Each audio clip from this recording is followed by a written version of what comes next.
बेवकूफ़ी से भरी बात है। जिन्हें हिंदुत्व का भी ज्ञान नहीं, हिंदुत्व के बारे में जानकारी नहीं। को सक्रिय करने के लिए इस तरह के ओछी राजनीति करने की कोशिश करते हैं। इस्लामिक आतंक के सच को छुपाने की बेशर्म कोशिश ये मुस्लिम इंटेलेक्चुअल्स के द्वारा की जाती है।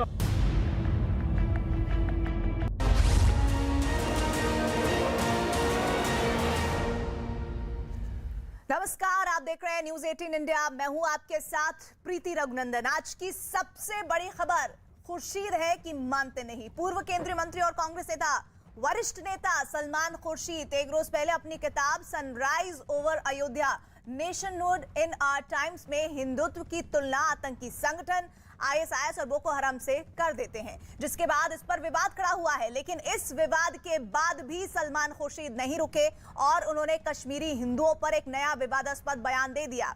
न्यूज 18 के शो में सलमान खुर्शीद ने कश्मीर से हिंदुओं के विस्थापन पर भी विवादास्पद बयान दिया, जिस पर एक बार फिर विवाद शुरू हो गया। आप कह रहे हैं हिंदुत्व उदार है, तो हिंदुत्व की उदारता का क्या मतलब है? हिंदुत्व की उदारता का मतलब है कि कश्मीर में हिंदू अलग, कश्मीर से हिंदू बाहर हो जाए। हिंदुत्व की उदारता का यह मतलब निकाला जाए? सुनिए, कोई नहीं कह रहा, कोई नहीं कह रहा। तो आप कह रहे होंगे कि हिंदू बाहर हो जाए कश्मीर से। बाहर हो गया, हम कह रहे हैं कि नहीं हो। अटल अरे हो गए तो हो गए, हम क्या करें।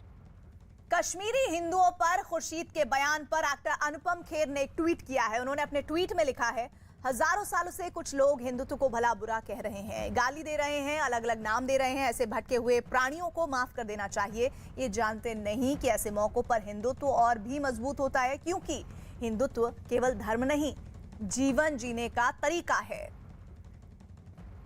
सलमान खुर्शीद के कश्मीर से हिंदुओं के विस्थापन वाले बयान पर बीजेपी नेता गौरव भाटिया, उत्तराखंड के मुख्यमंत्री पुष्कर सिंह धामी और केंद्रीय मंत्री अर्जुन मेघवाल ने उन्हें घेरा है और कांग्रेस पर तुष्टीकरण की राजनीति करने का आरोप लगाया।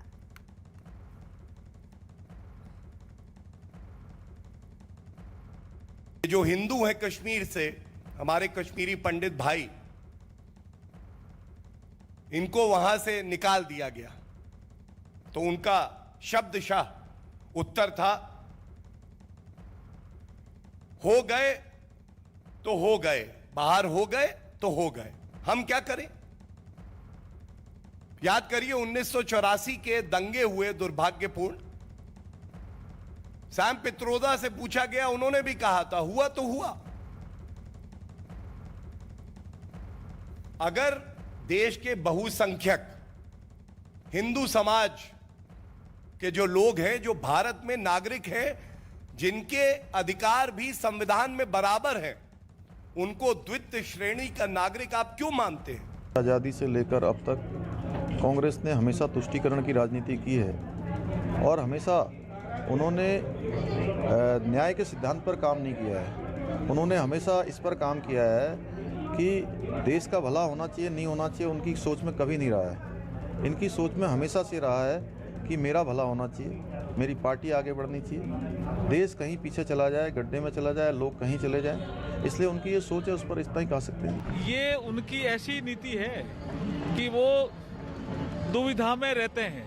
कहीं कोई पलायन हुआ तो उसकी वो आलोचना करते हैं, कश्मीर में पलायन हुआ तो उसको वो स्वीकार भी नहीं करते हैं। ये जो दो मुही बात करने वाले नेता हैं, उनके कारण ही जो सांस्कृतिक राष्ट्रवाद है, जो देश की एकता है, वो देश की अखंडता है, उसको नुकसान होता है। और इस बीच एक बिग ब्रेकिंग, जेएनके के कुलगांव में एक आतंकी के ढेर होने से जुड़ी हुई आ रही है। 2 से 3 आतंकियों के घिरे होने की खबर है और आज जानकारी ये कि कुलगांव में आतंकियों से मुठभेड़ अभी भी जारी है, जिसमें एक आतंकी के ढेर होने की खबर आ रही है। इस वक्त की बिग ब्रेकिंग, जेएनके के कुलगांव में एक आतंकी ढेर हुआ है। 2 से 3 आतंकियों के घिरे होने की खबर इस बीच लगातार मिल रही है। सेना ने मोर्चा संभाला हुआ है, कुलगांव में आतंकियों से मुठभेड़ जारी है।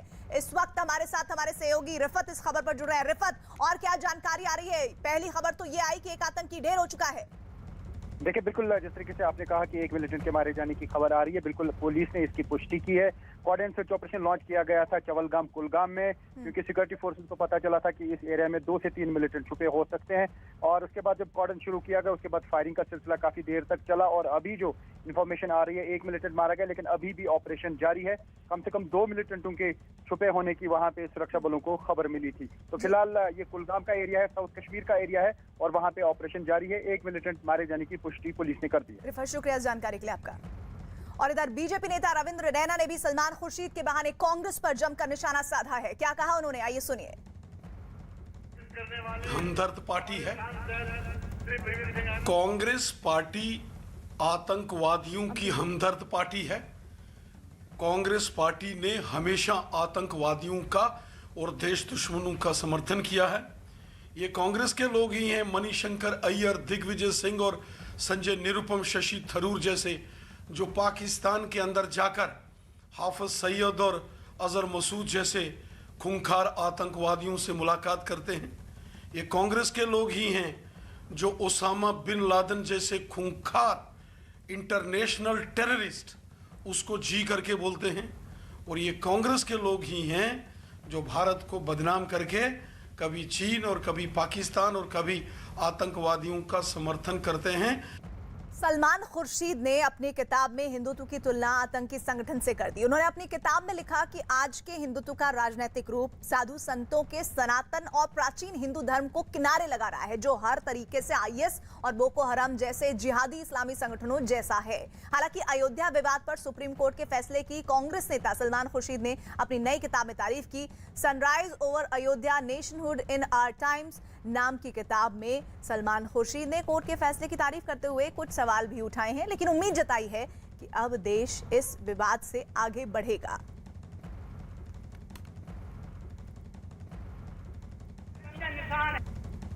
मेरा एक दायित्व बनता है कि मैं ये समझाऊं कि मैं जिस कोर्ट से संबंधित हूं, उस कोर्ट ने जो किया है वो क्या है आखिर, और क्या उसमें त्रुटि है कि नहीं है। और मैंने माना कि ये एक अच्छा फैसला है, एक बहुत अच्छा जजमेंट है। और आज के हालात हमारे देश में हैं, उनमें मरहम लगाने का एक रास्ता है। उन पर मरहम लगे और ऐसी बात फिर ना हो, इसका एक प्रयास है। मंदिर बनेगा, अच्छा मंदिर होगा, लेकिन वो मंदिर सिर्फ एक पक्ष का नहीं होना चाहिए। वो मंदिर सबका होना चाहिए, और उसमें सिर्फ हिंदू नहीं, मुसलमान, सिख, ईसाई सबका मंदिर होना चाहिए। और वो मंदिर बने तो मस्जिद भी बनेगी, और मस्जिद भी सबकी होनी चाहिए। और इस बीच बड़ी खबर आ रही है पंजाब विधानसभा से, जहां पर हंगामा हुआ है और सिद्धू के सामने अकाली दल के नेता आ गए हैं। विधानसभा में हाथापाई की नौबत की भी जानकारी है। तस्वीरें भी जैसी आती हैं हम सबसे पहले आपको दिखाएंगे। सीएम चन्नी के भाषण के दौरान ये बहसबाजी हुई है, जिसमें हाथापाई की नौबत की तस्वीरें इस वक्त आपके सामने पंजाब विधानसभा की, जहां पर हाथापाई की मुसीबत के बीच इस बीच चन्नी घिरे हुए नजर आ रहे हैं। विधानसभा में हाथापाई की नौबत आई है और देखिए किस तरह से अकालियों ने उन्हें चारों तरफ से घेर लिया है। चन्नी के भाषण के दौरान ये बहसबाजी हुई। कांग्रेस अकाली दल विधायक आमने सामने आ गए इस दौरान, और ये ठीक आपके सामने ये तस्वीरें जब पंजाब विधानसभा में हाथापाई की नौबत आ गई है। सीएम ने मजीठिया को नशा कारोबारी इस बीच कहा, और इसको लेकर अकाली कांग्रेस आमने सामने आ गए और हाथापाई की नौबत आ गई थी। कांग्रेस की तरफ से किस तरह से इस मुद्दे को लगातार डिफेंड किया गया, और इस बीच अकाली उनके सामने आ गए। पंजाब विधानसभा के स्पेशल सत्र के दूसरे दिन आज दोपहर बाद सदन में जबरदस्त हंगामे की तस्वीरें सामने आई हैं। उस वक्त जब हंगामा बढ़ा और हाथापाई की नौबत आ गई। चमन हमारे साथ जुड़ रहे हैं। चमन, और क्या जानकारी, हाथापाई की नौबत क्यों आई? जी प्रीति, देखिए पंजाब विधानसभा का 2 दिन का विशेष सत्र बुलाया गया था, जिसका आज दूसरा दिन था। और पंजाब के मुख्यमंत्री चरणजीत सिंह चन्नी जब भाषण दे रहे थे तो उन्होंने अकाली दल पर एक टिप्पणी करते हुए कहा कि अकाली दल का जो नशे से लिप्त है, और उसी को लेकर श्रोमणी अकाली दल के कार्यकर्ता विक्रम सिंह मजीठिया और उनके कुछ और अकाली दल के जो विधायक थे वो चरणजीत सिंह चन्नी के सामने आ गए, और उसके बाद हंगामा शुरू हो गया। उसके हंगामे के बाद ही नवजोत सिंह सिद्धू और चरणजीत सिंह चन्नी और जो कांग्रेस के विधायक थे और अकाली दल के विधायक थे जो आमने सामने होगी, और तीखी बहस हुई। उसके बाद जो है उस मुख्यमंत्री के साथ जब बहस चल रही थी तो नौबत यहाँ तक आ गई कि मार्शल को बीच में आना पड़ा और उसके बाद इस सारे हंगामे को जो है बाद में मार्शल द्वारा जो है वो शांत करवाया गया। जी चमन, आप मेरे साथ बने रहेगा। एक बार फिर से पंजाब विधानसभा की वो तस्वीरें आवाज के साथ सुनवाते हैं, किस तरह की हाथापाई की नौबत बनी वहां पर।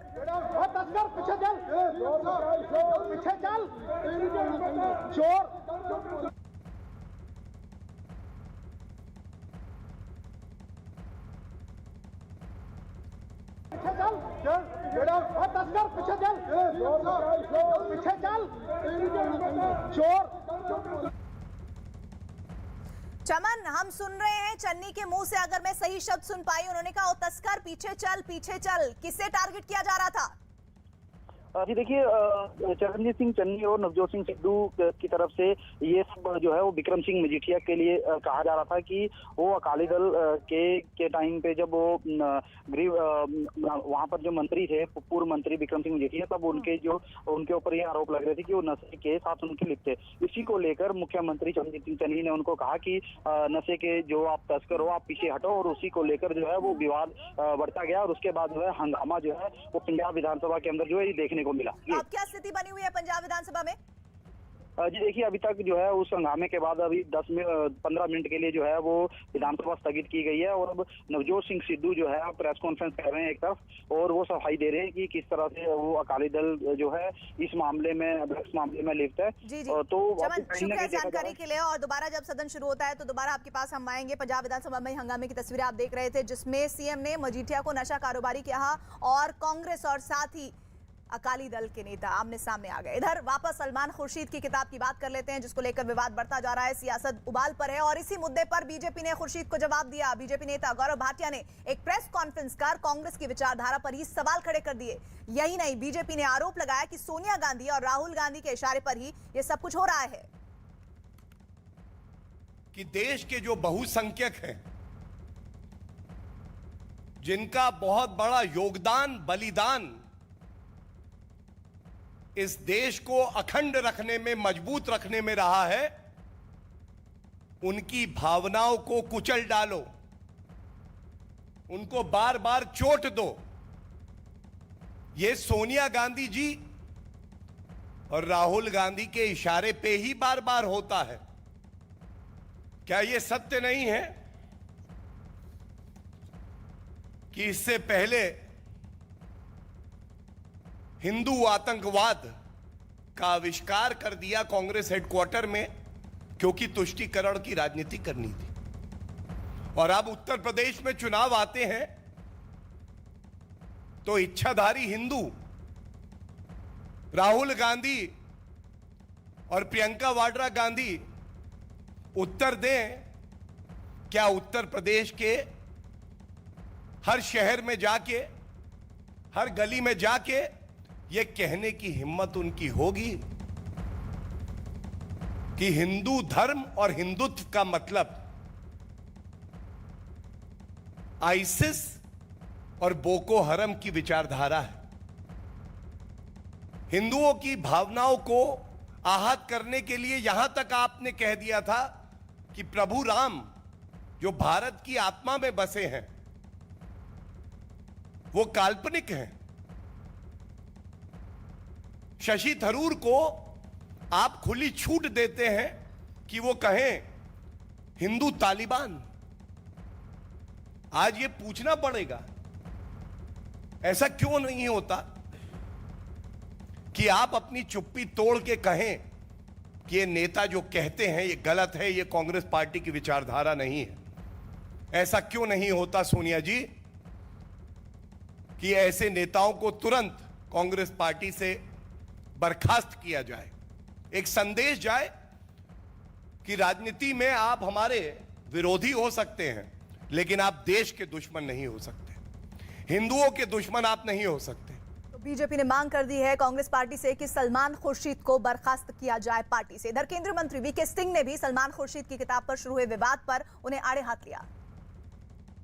हिंदुत्व के बारे में बात करें, सलमान खुर्शीद ने एक किताब लिखी है, उन्होंने आईएस से तुलना की है भारत के हिंदुत्व को और कश्मीरी पंडित के पलायन पर कहा है कि वो हुआ तो हुआ।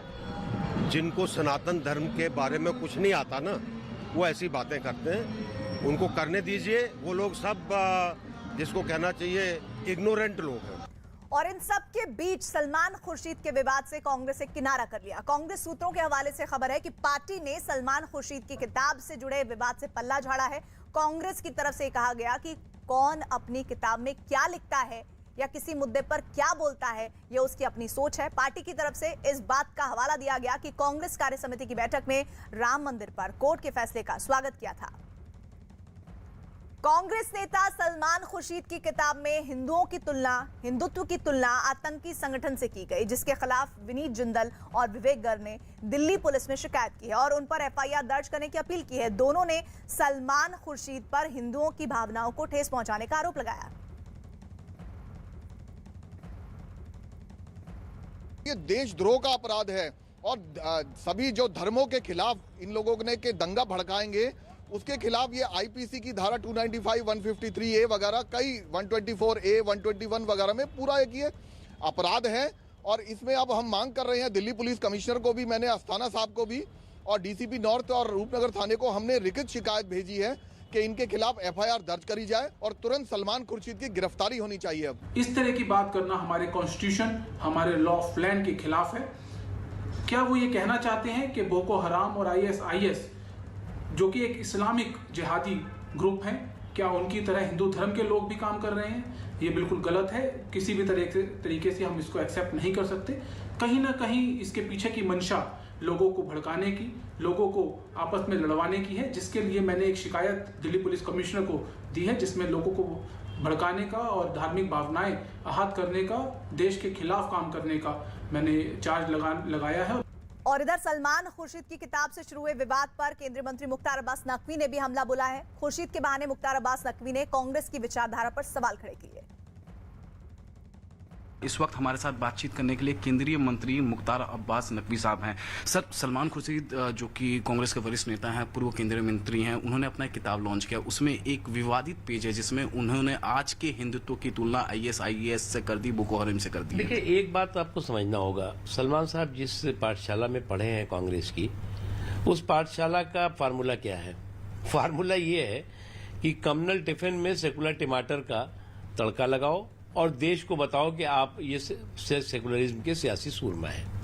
लेकिन ये सारी चीजें एक्सपायर कर चुकी हैं। आप जो है वो कब तक जो है वो संघ को कोस करके, बीजेपी को कोस करके, हिंदुत्व को कोस करके आप अपनी सियासी रोटियां सेकेंगे? बहुत हो गया। कई दशक तक आपने यही काम करके सत्ता की सीढ़ियां चढ़ी और सियासत पे कब्जा किया और सरकार पे कब्जा किया। लेकिन ये बांटो और राज करो वाला जो है वो अब दिन गए, लद गए। अब इस तरह की जो सियासत जो लोग करते रहे हैं, जिन्होंने कि देश के लोगों के अधिकारों की, हितों की, जज्बातों की हाईजेक करने की कोशिश की, खून खराबा उसका किया, तो वो अब फिर से एक बार हताश निराश होकर के मार्केट में घूम रहे हैं।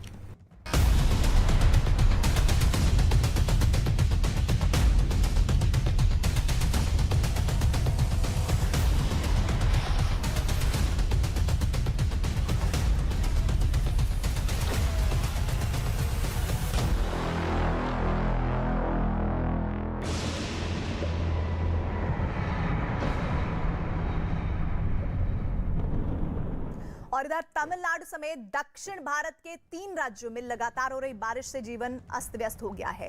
भारी बारिश की वजह से तमिलनाडु में अब तक 14 लोगों की मौत की खबर है। चेन्नई में लगातार हो रही बारिश ने वहां लोगों की मुसीबतें बढ़ा दी हैं। आपको चेन्नई की तस्वीरें दिखा रहे हैं, जिसे देखकर आपको अंदाज होगा कि वहां पर बारिश से हालात कितने बिगड़े हुए हैं। सड़क पर सैलाब का कब्जा है, वहां लगातार बारिश से घरों में पानी भर गया है और इस बीच बाढ़ के पानी में फंसे लोगों का रेस्क्यू भी किया जा रहा है और उन्हें सुरक्षित जगहों पर पहुंचाया जा रहा है।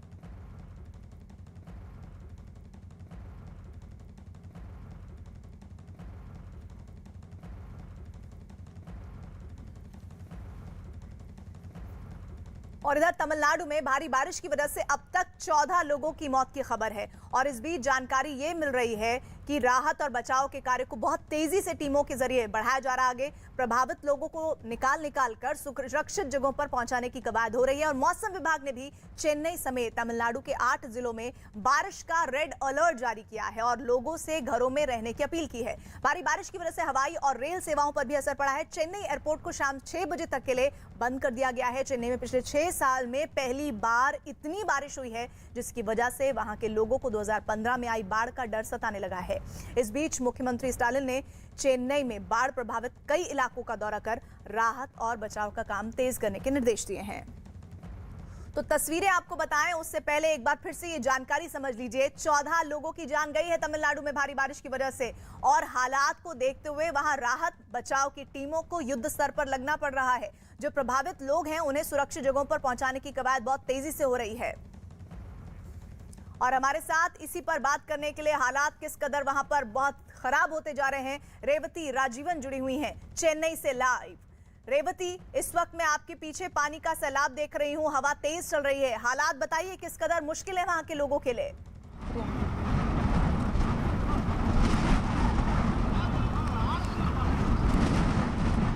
चेन्नई में अभी बारिश थोड़ी कम हो चुकी है। पिछले 1 घंटे में बारिश रुक चुकी थी, लेकिन पानी की लेवल जो है वो कम होने के लिए और एक दिन शायद लगेगी, क्योंकि अभी तक रेस्क्यू ऑपरेशन चल रही है, लोगों की इवैक्यूएशन चल रही है। और यहाँ पे जो आप देख सकते हैं वेलेचेरी है ये चेन्नई में, जहाँ पे फीट लेवल वाटर है और जब अब आगे जाएंगे तो नी लेवल तक जा रही है पानी, और उसके आगे वेस्ट लेवल तक की पानी है इस रोड पे। यहाँ पे 2-3 रोड्स पे यही हालत है। On the other side if you can see, I just give you a comparison. यहाँ पे रेजिडेंशियल एरिया जो है इसके पास ही जो रोड है सब काली है, सब नॉर्मल है, वेहिकुलर मूवमेंट है, लेकिन पास में ही जो रेजिडेंशियल एरिया है यहाँ पे पानी घुस चुकी है। और अगर बारिश कम नहीं होती और बारिश फिर से शुरू होती है तो हालत और ख़राब हो जाएगी, क्योंकि लोगों की ऑलरेडी इवैक्यूएशन हो चुकी है, लेकिन और लोग यहाँ पे फंसे हुए जिसको इवैक्यूएट कर रहे हैं। और जो भी लोग जो टॉप फ्लोर्स पे शिफ्ट हो चुके हैं वो लोग इवैक्यूएट करने से मना किया है। उसने बोला है कि हमें आदत है बारिश से और यहाँ पे टॉप फ्लोर पे रह जाएंगे, कोई प्रॉब्लम नहीं है, लेकिन जब वाटर लेवल बढ़ती जा रही है तब और भी नुकसान हो जाएगी। आप मेरे साथ बने रहिएगा, ये तस्वीरें और इन पर आगे जानकारी मैं आपसे लूंगी। चेन्नई में लगातार हो रही बारिश और तेज हवाओं की वजह से वहां कई जगहों पर सड़कों पर बड़े बड़े पेड़ टूटकर गिर गए हैं, जिससे रास्ते बंद हो चुके हैं, जिसके बाद एसडीआरएफ की टीमों ने पेड़ों को काटकर अलग किया और फिर उन्हें रास्ते से हटाया गया। सड़क पर पेड़ गिरने की वजह से रास्ते पूरी तरह से बंद हो गए हैं और इस दौरान वहां लगातार बारिश होती रही है, जिससे पेड़ों को हटाने में भी काफी परेशानी हुई है। रेवती हमारे साथ जुड़ी हुई हैं। रेवती, ये 2 तस्वीरें इस वक्त हम आपको दिखा रहे हैं लगातार व्यूवर्स को, जिसमें देखिए किस तरह से पेड़ वहां पर लोगों के रास्ते का एक बड़ा रोड़ा बन गए हैं। बारिश जरूर रुकी है लेकिन अभी भी तेज हवाएं चल रही हैं। कितना नुकसान अनुमान किया जा रहा है इससे?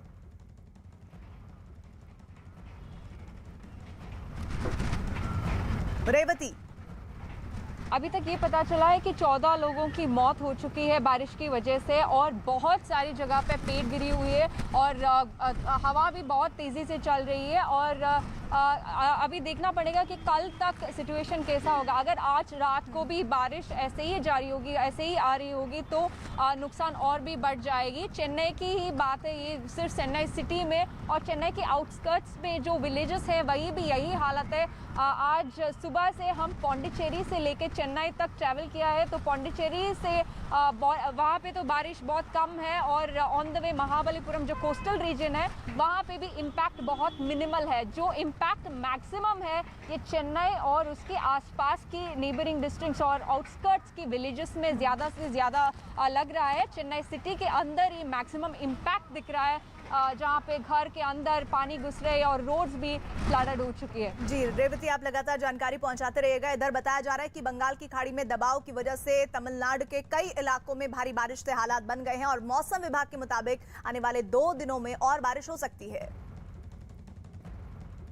बंगाल की खाड़ी में जो लो प्रेशर बना था अब डिप्रेशन में तब्दील हो चुका है और आज शाम तक तमिलनाडु के तटीय इलाके, न कि केवल तमिलनाडु बल्कि आंध्र प्रदेश का दक्षिण का जो हिस्सा है वहाँ से लेके तमिलनाडु और पुडुचेरी तक का जो हिस्सा है, उन तटीय इलाकों में ये जो डिप्रेशन है वो भारी बारिश ला सकता है। और ये आप सैटेलाइट इमेजेस किस तरीके की बनती दिख रही है उसको मैं आपको विंडी के हिसाब से कुछ दिखाऊं। यहाँ पर जूम इन करके मैं अगर दिखाऊं तो आपको देखिए ये जो दक्षिण भारत का हिस्सा और उसमें भी खासतौर पर तमिलनाडु का, आप आंध्र का दक्षिण का हिस्सा देखें, वहाँ से लेके पुडुचेरी तक देखें तो वो आपको यहाँ पर देखने को मिल सकता है। और यहाँ पर चूँकि हवाएं तेज़ चलेगी, 65 किलोमीटर प्रति घंटे की रफ्तार से यहाँ पर तेज़ हवाएं भी चलेगी। और 2015 में जिस तरीके से भारी बारिश वहाँ पर देखी गई थी, बाढ़ की स्थिति बनी थी और काफ़ी नुकसान हुआ था, वो स्थिति आपको देखने को मिल सकती है। अब कुछ सैटेलाइट इमेजेस विंडी की आपको दिखे तो उससे और अंदाज़ा आपको लगेगा। देखिए मैंने जूम इन करके दिखाया और ये चेन्नई पर आप नज़र लगाएं,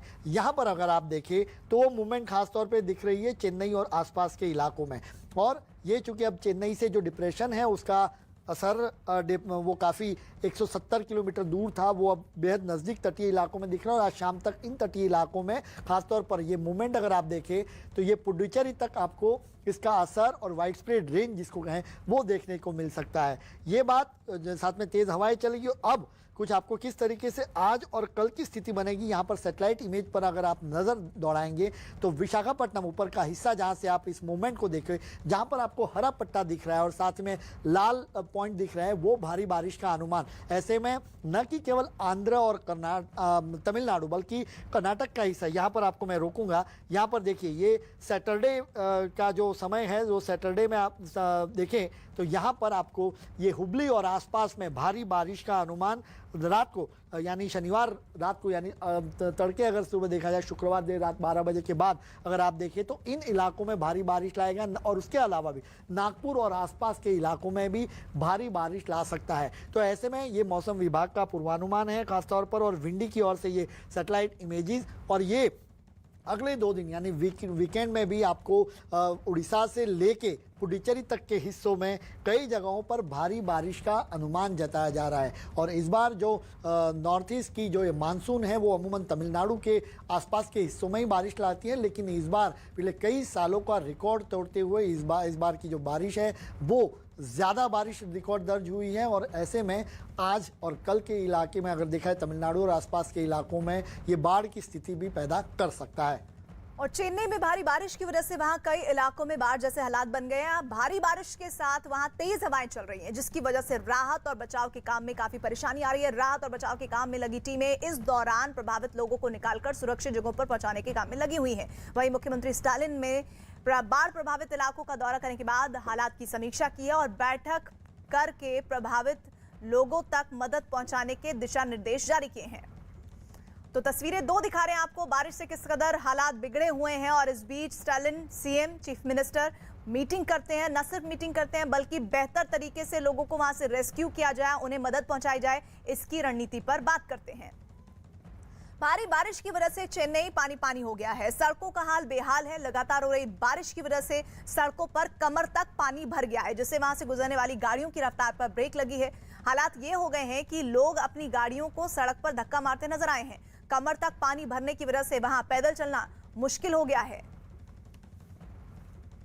2 तस्वीरें, बारिश किस तरह मुसीबत बनकर टूट रही है वहां मौजूद लोगों पर। और देखिए वाहनों को इस पानी के भीतर से होकर गुजरना पड़ रहा है। और हालात ये है कि कब किसकी गाड़ी वहां पर बंद हो जाए और कितने वक्त तक उसे वहीं खड़ा रहना पड़ेगा कोई नहीं कह सकता। सड़क पर सैलाब है, जो लोग अगर पैदल भी निकलना चाहते हैं तो उन्हें कमर तक पानी के बीच से होकर निकलना पड़ रहा है, क्योंकि इसके अलावा कोई चारा उनके पास नहीं बचता है। चेन्नई की सड़कों पर जहां तक नजर गई वहां तक सिर्फ पानी ही पानी नजर आया। सड़कों पर आए सैलाब की वजह से गाड़ियों की रफ्तार पर ब्रेक लगी, लोगों के घरों में पानी भर गया, जिससे उनकी मुसीबतें बढ़ी हुई हैं। वहीं जो लोग जरूरत की वजह से घर से बाहर निकले भी उनका पैदल चलना मुश्किल हो गया है, क्योंकि सड़कों पर घुटनों के ऊपर तक पानी भरा था और ऐसे में पैदल चलना चुनौती बन गया। सिर्फ भारी बारिश ही नहीं, वहां हवाएं भी इतनी तेज चलती दिखी कि मानो अपने साथ सब कुछ उड़ा ले जाने को बेताब हैं। और इस दौरान वहां ऊंचे ऊंचे पेड़ तेजी से हिलते दिखाई दिए। अब आपको चेन्नई की एक और तस्वीर दिखाते हैं, जहां भारी बारिश और तेज हवाओं की वजह से समंदर में ऊंची ऊंची लहरें उठती दिखाई दी। मौसम विभाग ने मछुआरों को समंदर नहीं जाने की चेतावनी दी है। साथ ही लोगों से भी अपील की है कि वो समंदर के किनारों से दूर रहें।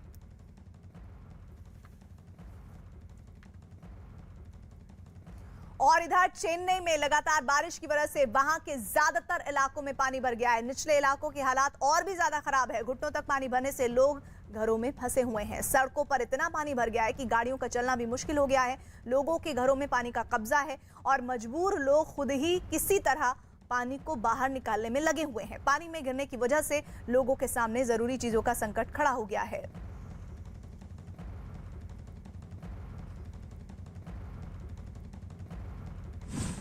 भारी बारिश की वजह से चेन्नई में हालात बेकाबू हो गए हैं। जहां तक नजर गई वहां तक सिर्फ और सिर्फ पानी नजर आ रहा है। चेन्नई के विलिक्की वाक्कम इलाके में सड़कें सैलाब बन चुकी हैं, जिससे लोगों का सड़कों पर निकलना मुश्किल है। सड़कें पूरी तरह से पानी में लबरेज हैं, जिसकी वजह से पैदल चलना मुश्किल हो गया है। हर तरफ पानी का कब्जा है। ऐसा लग रहा है मानो सड़क पर कोई नदी तेज धार में बह रही हो।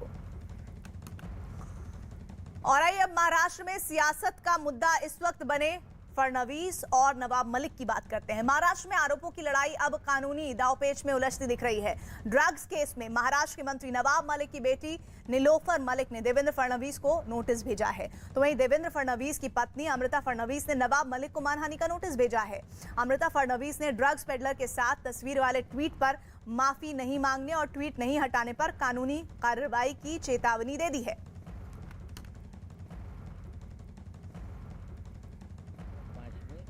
कन्विक्टेड नहीं था। जो देवेंद्र फडणवीस की पत्नी ने आपने एक फोटोग्राफ रिलीज की थी, उससे रिलेटेड एक नोटिस भेजा और कहा है कि डिलीट करें और माफी मांगे, नहीं तो हम देखिए, हमने जो मोहतरमा का एक एल्बम था रिवर सॉन्ग का, उस रिवर सॉन्ग का जो फाइनेंस हेड था जयदीप राणा, जो साबरमती की जेल में है, ड्रग पेडलर है, हमने सवाल उठाया था कि ये कौन है जयदीप राणा, क्या ड्रग के पैसे से ये एल्बम बनी है, और तथ्य के साथ हमने बात रखी है। कानूनी कार्रवाई करने का उनका अधिकार है, सभी लोगों का है।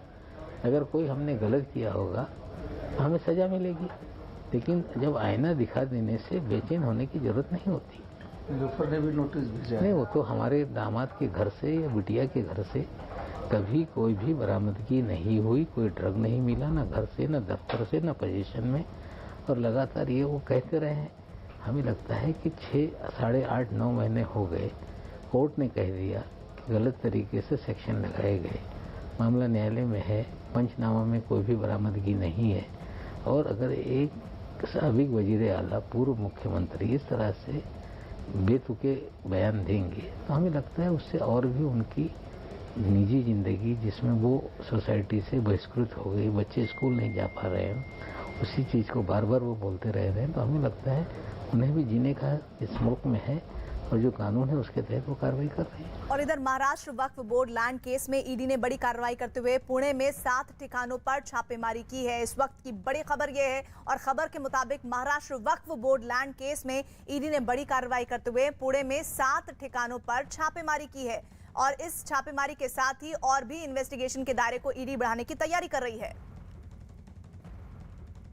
एनसीबी और नवाब मलिक के बीच जो लड़ाई थी, अब बीजेपी भी उसमें घुस गई है और लगातार इस पे वाद विवाद शुरू हो गया है। हमारे साथ नवाब मलिक हैं। नवाब भाई, जिस तरीके से लगातार बीजेपी कह रही है कि अगर तमाम सारी जगहों पे ड्रग्स पकड़े जा रहे हैं, इंक्वायरी हो रही है, तो नवाब मलिक या सरकार को क्या दिक्कत है? देखिए, ड्रग्स साफ हो, 1985 में कानून बना, राजीव गांधी जी ने कानून बनाया। 34-35 साल में कभी भी इस जो ऑर्गेनाइजेशन है उस पर सवाल नहीं उठे। हमें पूरी तरह से ड्रग खत्म हो, इसके हक में हम हैं, लेकिन ड्रग के नाम पे बेगुनाहों को पकड़ा जाए, जेल में डाल दिया जाए, 2 ग्राम 4 ग्राम रख कर वसूली की जाए, तो अगर बेगुनाह लोगों को जेल में डाला जा रहा है तो हम लड़ाई लड़ रहे हैं। ईडी के कई छापे आपके नेताओं के ऊपर लगातार पिछले कुछ दिनों से चल रहे हैं, आईटी के चल रहे हैं, और जिस तरीके से नेता कहते हैं उसके बाद ईडी का एक्शन शुरू हो जाता है, इस तरीके के आरोप भी आपकी सरकार की तरफ से आए, ईडी की आज भी कई जगहों पर रेड चल रही है, तो सेंट्रल एजेंसियां जिस तरीके से नेताओं के कहने पे कर रही हैं, इस तरीके का आरोप लगातार आप कर रहे हैं या आप लोग के नेता कर रहे हैं, सेंट्रल एजेंसियों का इस्तेमाल को कैसे देखते हैं? देखिए, पूरे हिंदुस्तान में लोगों की आवाज़ बंद कर दो, एक सियासत चल रही है। जमहूरी निज़ाम में अगर अपोजिशन की आवाज़ बंद हो जाएगी, लोग